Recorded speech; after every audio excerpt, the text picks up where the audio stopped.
Hare Krishna, Hare Krishna, Krishna Krishna, Hare Hare, Hare Rama, Hare Rama, Rama Rama, Hare Hare.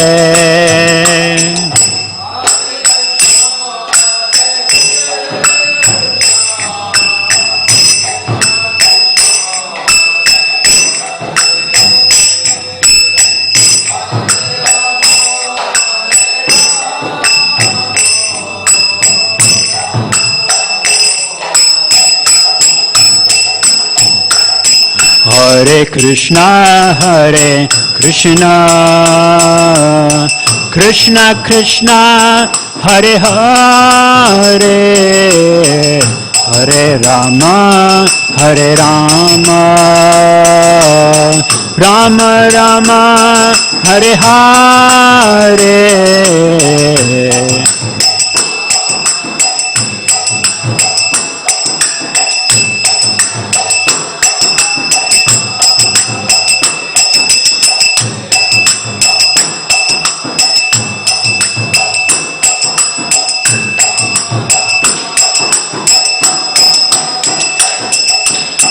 Hare Krishna, Hare Krishna, Krishna Krishna, Hare Hare,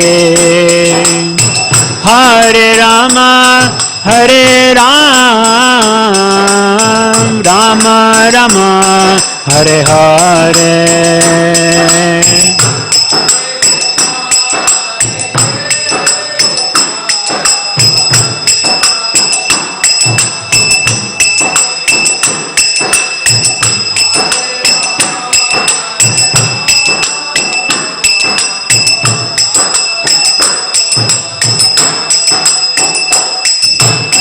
Hare Krishna, Hare Krishna, Krishna Krishna, Hare Hare, Hare Rama, Hare Ram, Rama Rama, Hare Hare, Hare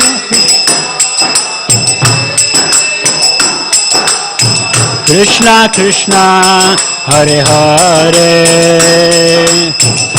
Hare Rama, Hare Ram, Rama Rama, Hare Hare, Hare Krishna, Hare Krishna, Krishna Krishna, Hare Hare, Hare Rama, Hare Rama, Rama Rama, Hare Hare, Hare Krishna, Hare Krishna, Krishna Krishna, Hare Hare, Hare Rama, Hare Rama.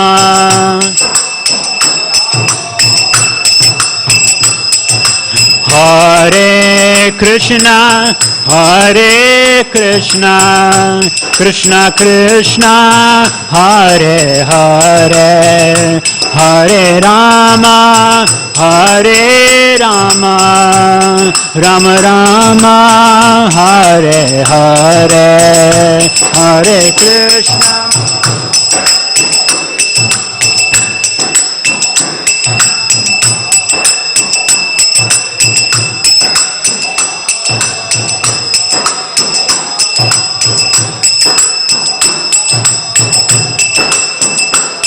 Jaya Radha Gopinath, Radha Gopinath Shri Radhe.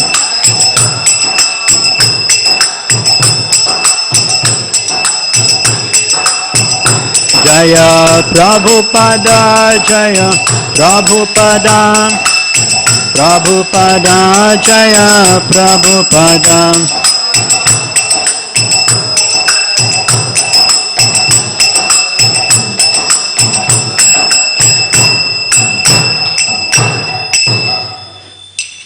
Jai Om Vishnupad Paramahamsa Parivarikacharya Ashtarashata Sri Shrimadi's Divine Grace Abhayachanaravinda Bhaktivedanta Swami Srila Prabhupada Ki Jai. Jai Om Vishnupad Paramahamsa Parivarikacharya Ashtarashata Sri Shrimadi's Divine Grace Srila Bhakti Siddhanta Saraswati Thakur Maharaj Prabhupada Ki Jai. Grantaraj Srimad Bhagavatam Ki Jai. Samaveta Gaur Bhakta Vrinda Ki Jai. Jai Nitai Gaur Premanande.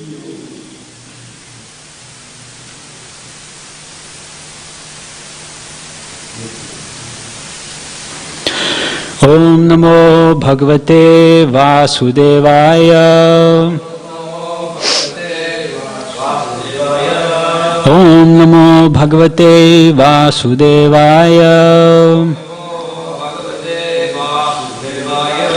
Om Namo Bhagavate Vasudevaya.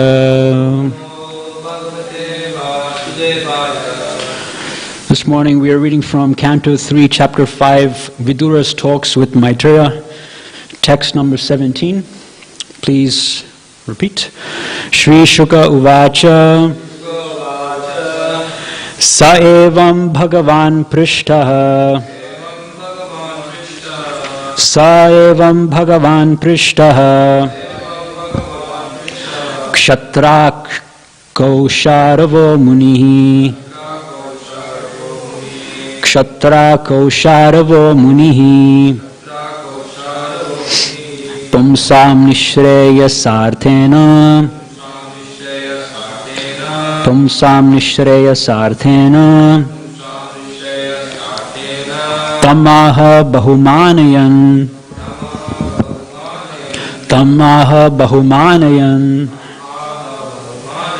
Shri Shuka Uvacha Sa evam Bhagavan Prishtaha Kshattra Kausharavo Munihi Pumsam Nishreyasarthena Tamaha Bahumanayan.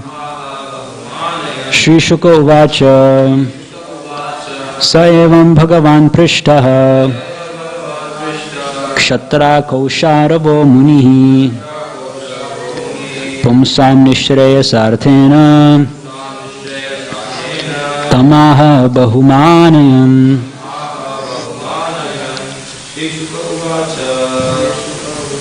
Sa evam Bhagavan Prishtaha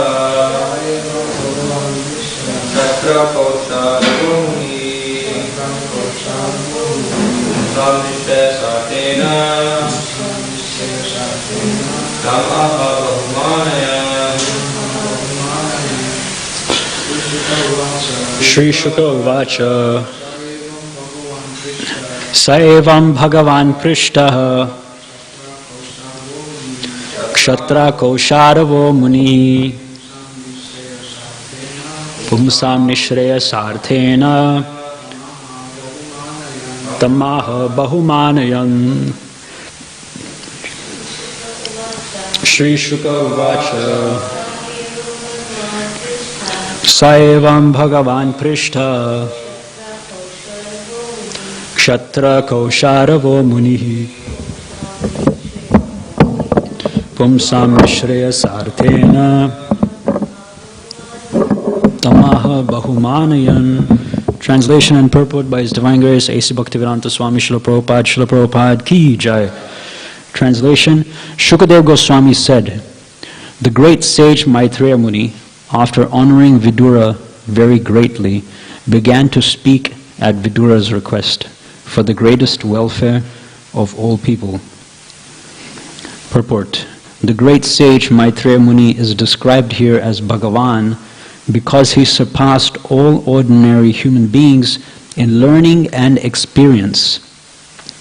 Thus his selection of the greatest welfare service for the world is considered authoritative.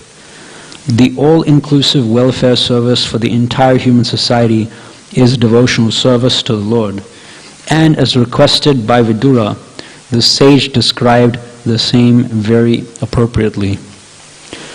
Om Jnanatimirandasya Jnananjanashalakaya Chakshurmilitam Yena Tasmai Shri Gurave Namah. Shri Chaitanya Manobishtam Stapitam Yena Bhutale Swayam Rupa Kadamahyam Mada Yiswapadandikam Vandeham Shri Guru Shri Yuta Padakamalam Shri Gurun Vaishnavamsha Shri Rupam Sagrajatam Sahagana Raghunathanvitam Tam Sajivam Sadvaitam Sad Saitam Shri Krishna Chaitanya Devam Shri Radha Krishna Padan Sahagana Lalita Shri Vishakhan Vitamscha He Krishna Karuna Sindhu Deenabandho Jagatpate Gopesha Gopika Kanta Radha Kanta Namostate Tapte Kanchana Gaurangi Radhe Vrindavaneshwari Vrishabhanu Sute Devi Pranamami Hari Priye Vancha Kalpaturubhyasya Kripa Sindhu Bhyevacha Patitanam Pavanebhyo Vaishnavebhyo Namo Namaha. Jai Shri Krishna Chaitanya Prabhu Nityananda Shri Advaita Gadadhara Srivasari Gaura Bhakta Vrindam. Hare Krishna Krishna Krishna Hare Hare Hare Rama Rama Rama Hare Hare Hare Krishna Krishna Krishna Hare Hare Hare Rama Rama Rama Hare Hare Hare Krishna Krishna Krishna Hare Hare Hare Rama Rama Rama Hare Hare. Hare Krishna. So one word which is appearing here in this verse is Prishta. Saevam Bhagavan Prishta.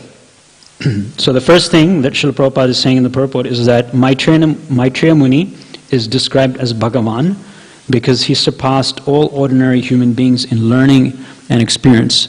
And this is something we see in Bhagavad Gita, chapter 4, Tadvidhi Pranipatena Praniprashnena Sevya Upadekshanti Te Jnanam Jnananas Tattva Darshanam, and also Nasato Vidyate Bhavo Na Bhavo Vidyate Sada Ubhyor Api Drishyantas Tvanayas Tattva Darshibi. So Maitreya Muni is a Tattva Darshi, which means that he understands the essence of the spiritual reality and the material reality. And in that way, he's surpassed ordinary human beings in learning and experience. And not only Maitreya Muni, but Srila Prabhupada mentions elsewhere in the Srimad Bhagavatam in his purports that other personalities who are similarly instructed in the Parampara system, which originally descends from Krishna anyway, they're also known as Bhagavan. Can anyone say anyone else who is known as Bhagavan besides Maitreya Muni, besides Krishna himself? Who else is Bhagavan? If you've read Srimad Bhagavatam, Narada Muni, Lord Shiva, and one more that I can remember, Yamaraj as well. Yamaraj is very special. He has access to your deepest desires in your heart.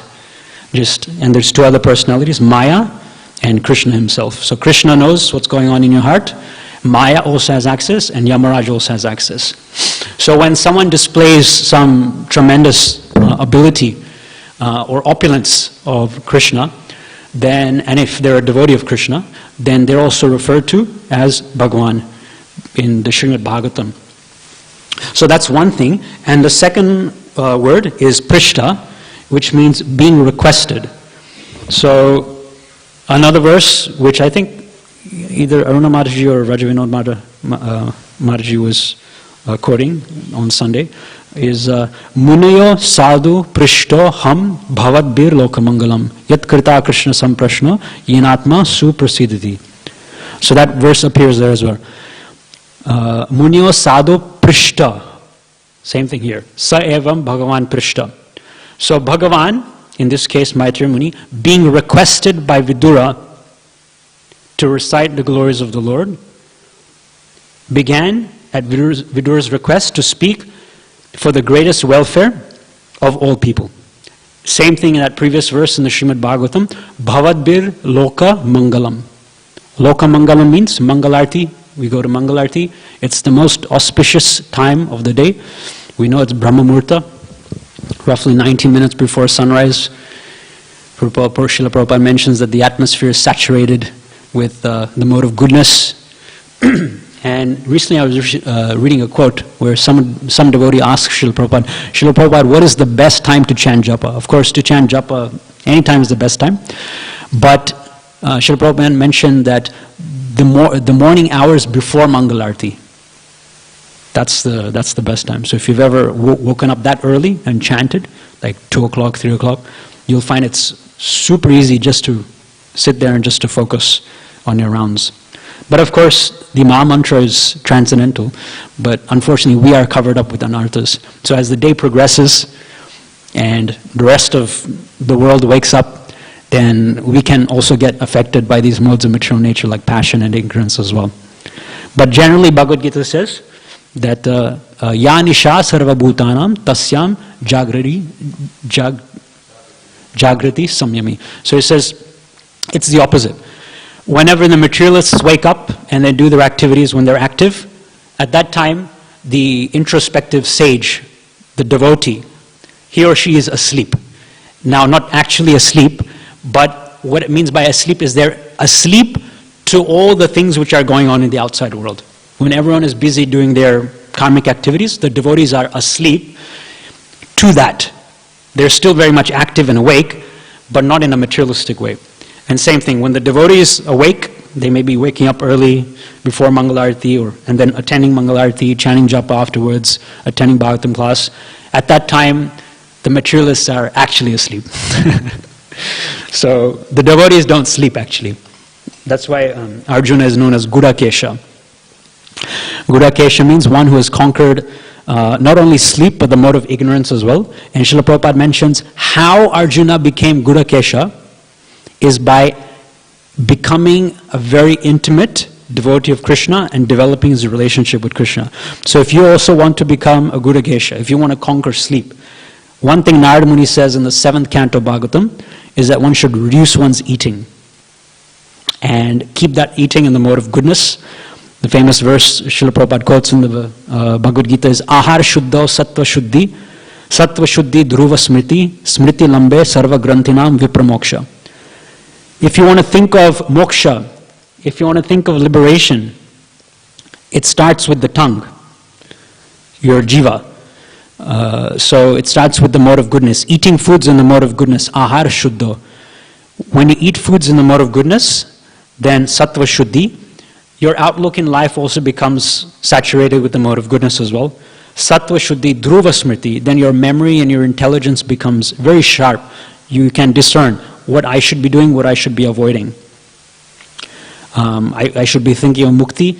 I should not be thinking about getting entangled in materialistic things, acting for my own sense pleasure. All these things, they become very much ingrained in one's chitta, in one's consciousness.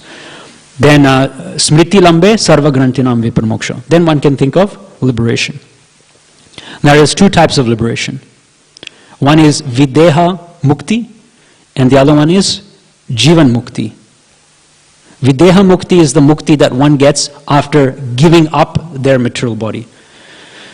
Now this type of mukti can be classified into attaining the Brahmajyoti, right? So those who are jnanis and impersonalists, they may give up their material body and then merge into the impersonal effulgence.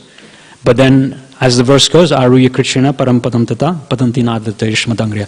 They fall down again because there's no activity for the soul in the Brahmajyoti. It's just sat, it's just existence. But we can't exist, just keep existing like that. We have to do something. So they fall down. The other type of Videha Mukti is actually going to the spiritual world, actually going to either Vaikuntha or Golok Vrindavan.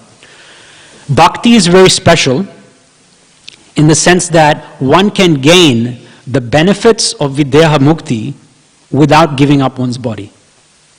That's called Jivan Mukti.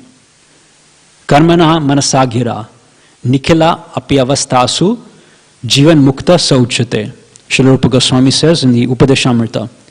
He says that when one's life, one's existence is dedicated karmana manasa gira, through one's activities, through the mind, and gira, which means words, just completely absorbed in Krishna's service, then it's as good as that person being in the spiritual world, because the activity is the same thing. Whatever activities that a devotee does here in this material world is the exact same activities that one will be doing in the spiritual world as well.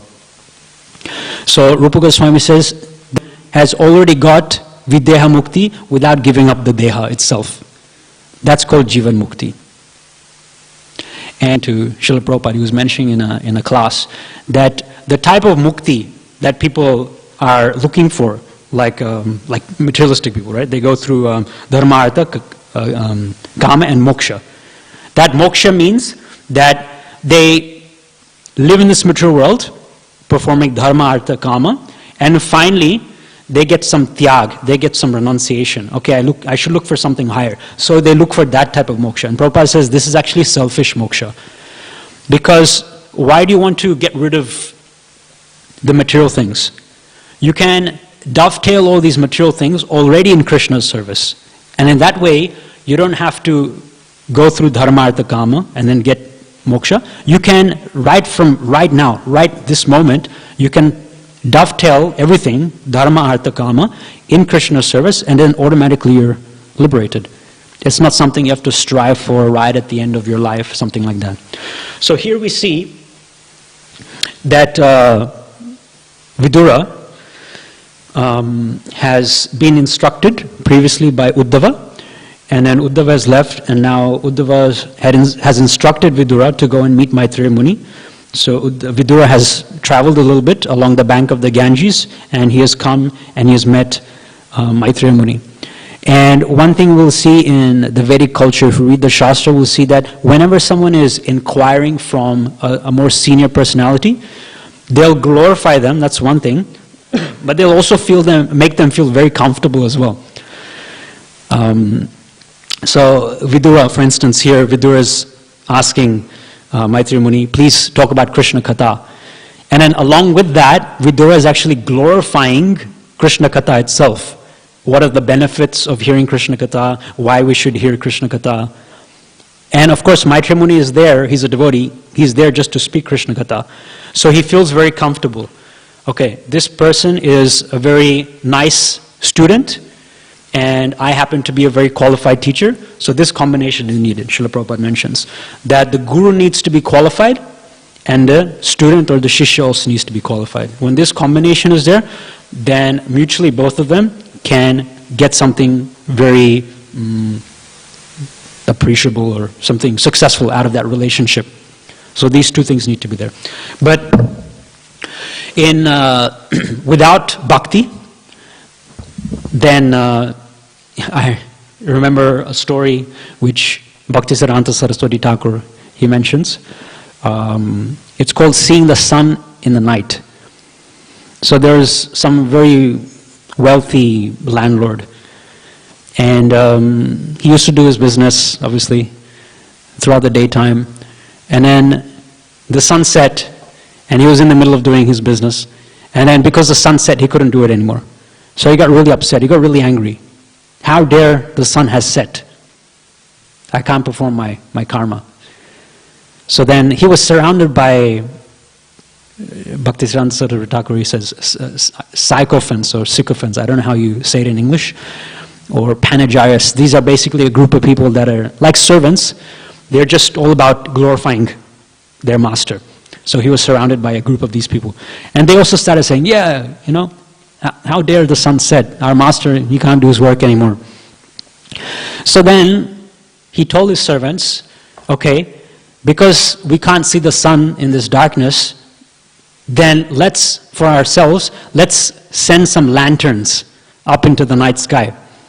So we'll make the night sky bright again so that we can see the sun. This was their idea. So obviously they didn't know that the sun is the source of the light. It's the sun which actually lights up the night sky. But they thought that they could make it happen by their own endeavor. So they sent a few lanterns up, and the illumination of these lanterns just paled into insignificance like that. And then the master, the landlord, wealthy landlord, he started ordering his sycophants, okay, send hundreds, thousands of lanterns. So got this big, thick rope, and they tied all these lanterns with lights inside, and they sent all those lanterns up into the night sky. And no matter how many lanterns they sent up, the night sky was still dark. So Bhaktisiddhanta Saraswati Thakur says that this is the endeavor of the materialists to illuminate themselves with knowledge. The sky will only be illuminated when the sun, by its own free will, by its own endeavor, comes and lights up the sky. Just like in Brahma Samhita, we have that verse, right? Yasyagaya sambrita kala chokro yat chakshuresha savita sakala grahanam raja samasta suramurtir ashesha teja. Yasyagaya sambrita kala chakro. Agya means what? Agya means permission. Like, I give you my agya. I give you my permission. So yasyagya, which means by the desire, under the purview and supervision of Krishna, under his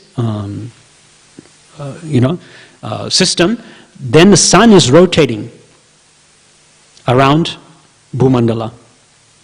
Yasagya. So only when the sun decides to come up, the night sky will be bright again. But the materialists think that they can illuminate themselves with knowledge by their own endeavor. But it's completely futile. I remember some time ago watching a documentary about some cosmologists. They came up with some theory about what's going to happen in the material world as time keeps going on and on till the end of time. So right now we're in 2021. So, decades, centuries from now, they say different things will happen. For example, Antarctica will melt, right? There'll be flooding of the continents because the ocean, the sea level will rise. And then they say, millions and millions of years from now, that our sun in our solar system, it will expand itself because it'll start to run out of its fuel. So I don't know what it's called, nuclear fission or fusion or whatever. That sort of process will slow down or reduce, and then it will slowly start expanding into a red giant. You know what a red giant is? So when the sun or when a star, it expands itself. So it will turn into a red giant. This is what they say. And then the solar system will become so hot because the sun is expanding into a red giant that all life on Earth will be completely destroyed. They say the rings around Saturn, after millions and millions of years, will become completely disintegrated. There won't be any rings anymore. Then there'll be a supernova. The sun will explode, and that will cause complete, well, not complete, but quite a significant amount of destruction in our solar system. And they highlight these different events which will happen. So they continue like this. And then eventually the universe will come to a period of time which is known as the degenerate era, where these dead stars, which are there, will slowly turn into black holes. If you know what a black hole is, they say a black hole is like, it's a star which has transformed itself and it starts to suck up all this matter. They don't know where it's going. They say that it goes into the black hole. They don't know what happens to it. But they say like that these black holes will be traveling around the universe and they'll start to suck up all these degenerate matter which is there. Like, for example, meteorites and all these other things, debris which are just flowing around in space. Now they're saying that change is happening currently in this universe, in this material universe, because of the original entropic situation created by the Big Bang. Entropy means a state of, what's the opposite of stillness? Yeah, like entropy means like it's really, I can't think of the word. It's not smooth and homogeneous. It's like things are always changing. There's a lot of change. And they say these changes are taking place because of the original bang, right? The original Big Bang. So that creates a lot of entropy. And then gradually over time, they're saying this entropy will reduce and reduce and reduce and reduce. And it will come to a period of time where there'll be no more entropy left. They have this concept of a multiverse. So we have a universe, right? Our universe is there. And then in the Shastra, if we read, Yakarnarnava jale bhajati sma yoga nidramananta jagatanda saromukupa adhara shaktim avalambya param swamurtim govindamadi purusham tamaham bhajami. And the next verse is also there. Yaseka nishvasita kalamata avalambya. So these verses explaining that from Mahavishnu comes from his pores comes the material universe, and he's lying down, and the lifetime of Brahma is just as much as his one breath. All these descriptions are given. Now we understand from reading Srimad Bhagavatam that outside of our universe, this particular universe, there is the Brahma Jyoti, there's the Karna Sagar, there's the causal ocean. The cosmological theory which the materialists put forth is that beyond the covering of our material universe, there is another material sphere called a multiverse. Now a multiverse is a verse which has many, many universes in it. And you can just see the extent to how the human imagination can go, right? This is Gyan. This is like modern day Gyanis. So their whole, like quantum physics or anything like that, it's largely just speculation based on hypothesis and stuff. You can't really test it empirically. It's very difficult. So they say that just like the theory of survival of the fittest here, yeah? So those animals, there were a lot of animals, and then those who could fend for themselves and maybe kill other animals, that sort of species that survived. So they say that the same thing is happening in the multiverse between different universes. So a universe which is rich with stuff inside it and is capable of producing life. It has a lot of nutrients and whatever, a lot of different things inside it which is capable of creating life. That sort of universe will stay. And other universes which don't have that substance in it, they'll disintegrate and they'll die away. This is the theory that they put forward actually. So there'll be like a fight for the survival of the fittest of the fittest universe actually. So this is the idea that they put forth. So somehow our universe had that, that's why it's here, it's surviving. And they say that as time continues, as I was explaining, the entropy will reduce, and completely it'll come to a standstill where there's no more entropy in the universe. And they say that this will happen after trillion, it's got like 6 trillion, 7 trillions after it. And after that period of time, there'll be complete stillness. There won't be any creation, there won't be any maintenance, and the universe won't destroy itself either. Nothing will happen. Everything will just exist. But we learn, Avyaktadini bhutani vyaktamadhyani bharata avyakta nidanani eva tatraka paridevana. Krishna tells Arjuna in the Bhagavad Gita, why do you lament for your relatives? In this mature world, everything has a beginning, everything has a period of maintenance, and everything is eventually destroyed. Tatraka paridevana. Therefore, why lament? Do your duty, Arjuna, fight. So, what the materialists are doing is they're attributing spiritual qualities to matter. Right? Sat Chit Ananda. Sat, eternality is one of the prime qualities of spiritual energy. It's eternal. Material energy is always changing. It's getting destroyed, it's creating, it's getting destroyed. Right?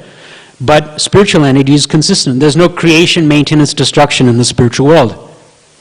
But they're saying that when time progresses to such an extent that it has no relevance anymore, because there's no more change, because the entropy in the universe has reduced so much, then everything in the universe will be completely still. There'll be no creation, destruction, nothing. So they're saying that what is there in the spiritual world will exist in the material world. So this is not possible.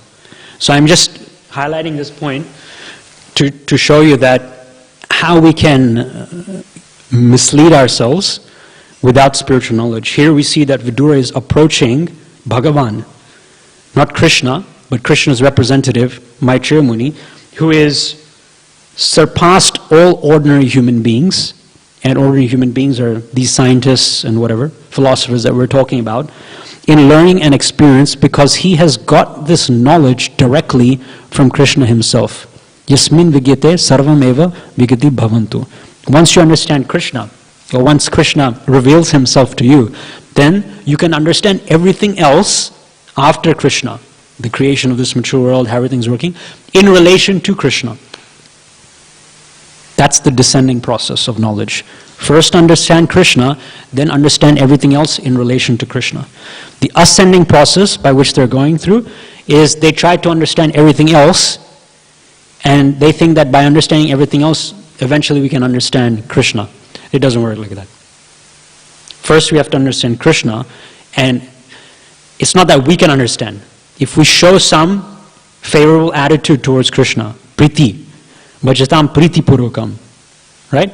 Then Krishna, tesham evanu kamparta aham ajnana jamtama nashyami atma bhavasto jnana deepena bhasvata shrinvatam sokata Krishna punya shravana kirtanam hridayam tasto hyabhadrani vidunoti suratsita. Krishna from inside your heart turns on the light, the spiritual light, to illuminate the darkness, which is considered to be avidya.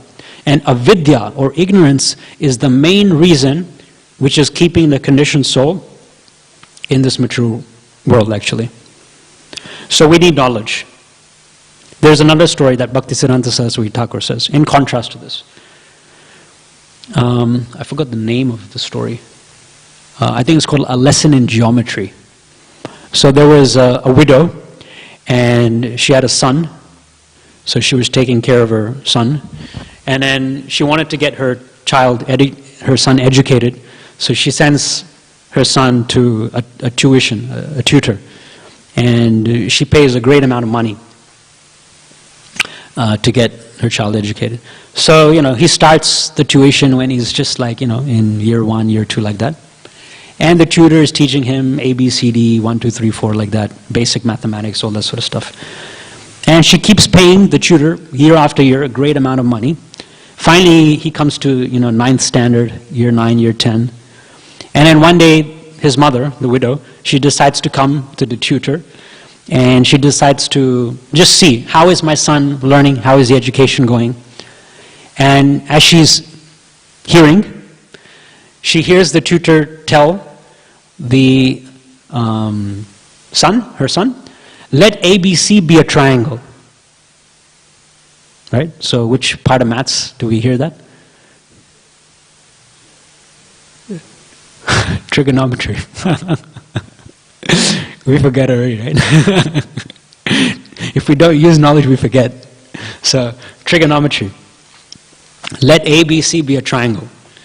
And then she hears this and she scolds the tutor. She says, I've been paying you large sum of money year after year, and even though my son is in year 10, you're still teaching him ABC. Right? And then she, slaps him and then takes her son by the ear and drags him away. You're not going to this tutor anyway. So, what do we understand from this? We understand that knowledge is not something new to be invented. Right? Some person comes up with a theory, and another Muni, Srila Prabhupada says Muni is defined as Muni because a Muni's theory has to differ from another Muni's theory. So we don't want to be Munis in that sense, materialistic Munis. Right? We want to be devotees. And what is happening in this example that I just said is that the tutor initially taught the boy A, B, C, D, and then year after year, he built on that knowledge. That same knowledge, he built on it, and he went deeper into that knowledge. Such that in year 10, when he was teaching him, let ABC be a triangle, it's not that he was focusing on ABC, but he was using what he had taught him in kindergarten, how to chant the alphabet, to teach him something higher, which is maths, right? Advanced maths. So in the same way, what we learn when we come to Krishna consciousness, chanting, following the principles, attending artis, coming to doing service, that's the basics, right? A, B, C, D of Krishna consciousness. Now, even in the advanced stages of Krishna consciousness, all we have to do is just go deeper in the exact same thing. You just have to go deeper in your chanting, deeper in your reading, deeper in your preaching, in your service. You have to go deep, deep, deep. Srila Prabhupada says that when you've chosen a particular service, or when a particular service is being given to you, at least you should do it for a minimum 5 years. Otherwise, the tendency might be there, okay, I'm doing this, but I don't like this service, so let me change my service. In the 12th chapter of Bhagavad Gita, if you read that, it's very beautifully mentioned there in about 4 or 5 verses.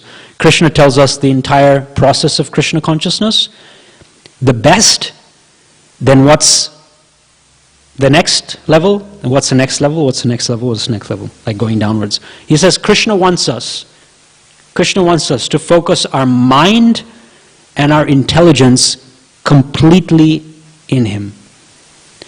And at various instances in Bhagavad Gita, we find that Krishna is saying that, right? Man mana bhava mad bhakto. So focus your mind on me. And in Srimad Bhagavatam we'll also see instances like that. Like I think last week I was speaking of Rukmini, because she was in such a precarious situation, just about to be married off to Shishupal, she was forced to be put in a situation where she'll be meditating on Krishna. The 20,000 kings that Jarasandha kidnapped, remember that story? Right? They were about to be sacrificed in a big Mahabhairava, a sacrifice to Kala Bhairava? Kala Bhairava. So a really ferocious form of Lord Shiva. So they're about to be sacrificed in that sacrifice to Kala Bhairava. Right? So being very scared, they were forced to think of Krishna. When will Krishna come to Jarasandha's capital city, and will he free us? Will he kill Jarasandha? Like that. So therefore Krishna says in the 12th chapter, Mayi evam mana adatsva, mayi buddhim niveshaya, nivasishyasi mayeva atauradvam samshaya.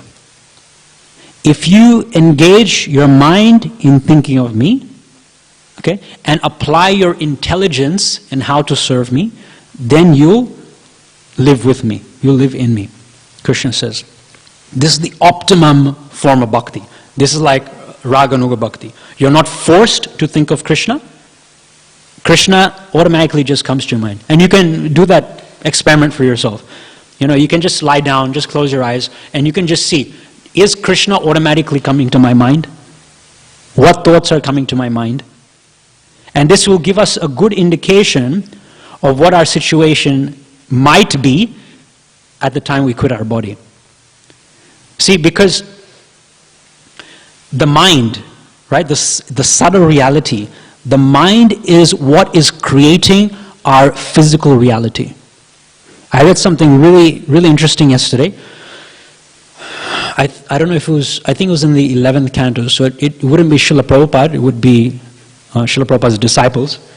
But they're saying that the reason why our mind is jumping from here to there, from one material thought to another material thought, is because the mind is absorbed and affected by the reactions to our past fruitive activities. Does that make sense? You know how I was talking about avidya? Right? So avidya leads to pap. If you study, I think it's Nectar Devotion, or at least there's a small book called Bhakti Yoga, The Art of Eternal Love. If you read that, you'll see it there. There's a nice cycle there. So it starts with avidya. Avidya means the soul comes to the material world, becomes conditioned. Because one is in ignorance of Krishna, and the soul wants to enjoy, the soul performs materialistic activities for his or herself, and therefore it results in sin, sinful activity. That's called pap. Then that pap has to give rise to some reaction. That reaction can be an immediate reaction, or it can be a delayed reaction. It can be aprarabdha karma or prarabdha karma. Prarabdha karma is the reaction that comes instantly. Just like if a drunkard, he takes a wine or something like that, then the instant reaction might be that he's lost his money, right? Because he had to give his money. That's the instant reaction. The delayed reaction might be that after, I don't know, half an hour, 1 hour, he might get really drunk and he might do something stupid, right? So that's the aprarabdha karma. It's a karma which hasn't fructified yet. Now there's something really sinister as well that comes as a result of pap. It's called kutam. Kutam. This is very ferocious, it's very deadly. Kutam is that vasana, that impression. Kutam is that impression in your consciousness which makes you want to perform that pap again sometime in the future. Right? So if I drink now, if I perform that sinful activity, then I'll get some reaction. But sometime in the future, that will build some impression, some scar in me. So that in the future, I will have the inclination in my mind, at least the thought, the desire will come up in my mind, let me try it again. That's called kutam. That's really ferocious. That's why it's best to completely stay away from materialistic activities, sinful activities. Because your mind will, sometime in the future, force you to again try it out again. Do it again. So then you have to fight against that, which is difficult. So, the reason why our minds are thinking of so many different material things is because our mind is being affected by the results of our past fruitive activities. Now what that means is, if we perform a fruitive activity, right, then we get a reaction. And as I was explaining, kutam, that means in the future we'll have to perform more fruitive activities. But where does a physical activity start? A physical activity starts first in your mind, either consciously or subconsciously. We have these bodies right now, these physical bodies right now, because of the desires and activities that we performed in a previous lifetime. Because the consciousness that we cultivated in a previous lifetime, that's why we've been awarded with the present material body. Now, because you've engaged in fruitive activities, the result of that is that you'll get some reaction, some material reaction. To experience that material reaction, right, you need to perform more activities. Does it make sense? You need to perform more fruitive activities. That's why your mind starts to helplessly think of these material things, because in order for you to perform more fruitive activities, first that desire has to arise in your mind. That's why our mind is thinking of all these materialistic things. If we burn up our karma, karmani nirdhati kintu cha bhakti bhajam, that means our mind has reached such a pure state that we're not thinking of performing fruitive activities anymore. We're simply thinking of pleasing Krishna's senses. So I'll finish with this point. Chaitanya Charan Prabhu was listening some time ago about, someone asked him a question that why does Krishna stress our consciousness or the condition of our mind at the time of death? Why not during our lifetime? At the time of death, we read Kulashekar Alvar's prayers, where he's mentioning that at the time of death, it will be very difficult for me to think of you, Krishna, right? All these organs will be failing, the cough will be in the throat, how can I chant your name? So therefore, let me die when I'm young. This is his prayer to Krishna. So Krishna, why do you put us in a situation where we have to think of you at the time of death? Why don't you consider our consciousness during our lifetime? So this is the question that Chaitanya Charan Prabhu was asked. So he gave a really nice example. First of all, he quoted the 8th chapter of Bhagavad Gita, where Krishna says, Yam yam vapi smaram bhavam tyajanti ante kalavram tam tam evaiti kontiya sada tad bhava bhavita. Krishna first tells Arjuna, whatever is the state of your mind and your consciousness at the time of death, that state you'll attain in your next life. Then Krishna tells him, if you think of me, Arjuna, then you'll attain my nature. Of this there is no doubt. Then he tells Arjuna, Tasmad sarveshu kaleshu mam anusmara yudhyacha. Therefore, because you'll attain my nature, therefore, when you're fighting this battle and doing anything, yat karoshi yat ashnashi yat dalasi, right? Whatever you're doing, think of me. Tasmat sarveshu kaleshu. At all times, mam anusmara yudhyacha. Anusmara. Smaran means to think of Krishna. Anusmaran means to think of Krishna favorably. Not how Shishupal was thinking of Krishna, not how Kamsa was thinking of Krishna. We have to think of Krishna with priti, with anu, favorably. So he gives example of, let's say if you're driving down a highway, and this highway is 100 kilometers. Now you can consider these 100 kilometers to be like the 100 years of your lifespan. Okay? So when you start off this journey, let's say you're 15, 20, 25 kilometers down this highway, and your GPS is up there on your car, and it says, you have another, 65, 70 kilometers left before you reach the end of this highway, which is the end of your life, right? So then, while the GPS is saying, another 70 kilometers to go, you can make the decision at that point in time. Okay, when I get to the point of driving 100 kilometers, when the highway ends, I'll come at an intersection, a crossroad, and then I'll turn right. Right? You can make that decision further back before you've reached the end of the highway. But you can only implement that decision physically when you've reached the end of the highway. You can think of doing it before, but you can't actually apply it. You can't actually turn right when there's still another 50, 60, 70 kilometers left to go. You can only turn right when you've done the 100 kilometers, reached the end. So same thing with our lifetime as well. Right now, we can think of Krishna, right? But we can't implement the decision, the actual decision of where our soul will go after the end of this body until we actually come to that point of quitting the body. Does that make sense? Right now we can plan, we can chant, we can read, we can associate with devotees, we can make these plans and we can do these things, but it's not until we reach the end of the highway, it's not until the point in time where the soul is actually leaving the body where we can actually implement the decision, should I turn left or should I turn right? If I turn left, then I'll go to Krishna. If I turn right, I'll take another mature birth. That's why Krishna emphasizes the moment of death, the consciousness at the moment of death.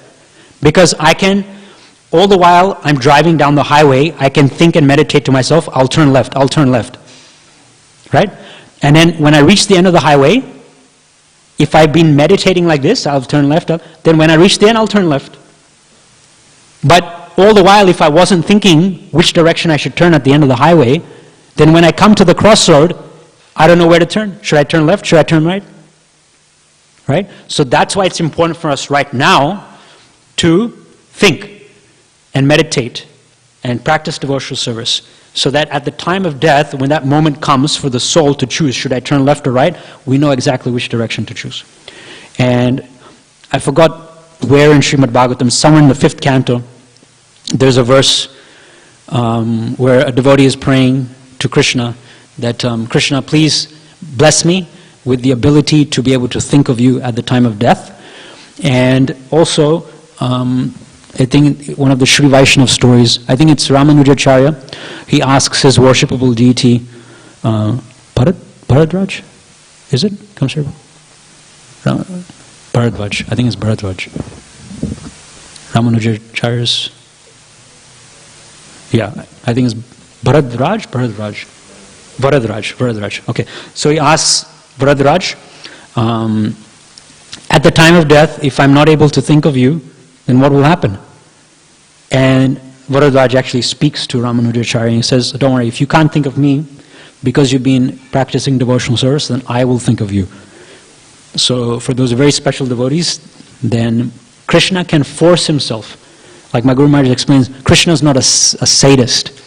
He doesn't say, just see, you spend your entire lifetime sacrificing and serving me, and at that last fraction of a moment when you're leaving your body, you couldn't think of me. So you have to take another mature birth again. It's not like that. So Krishna, when he sees that we're sincere, when Gopinath sees that we're sincere, then Gopinath will force himself into our mind at that time of death.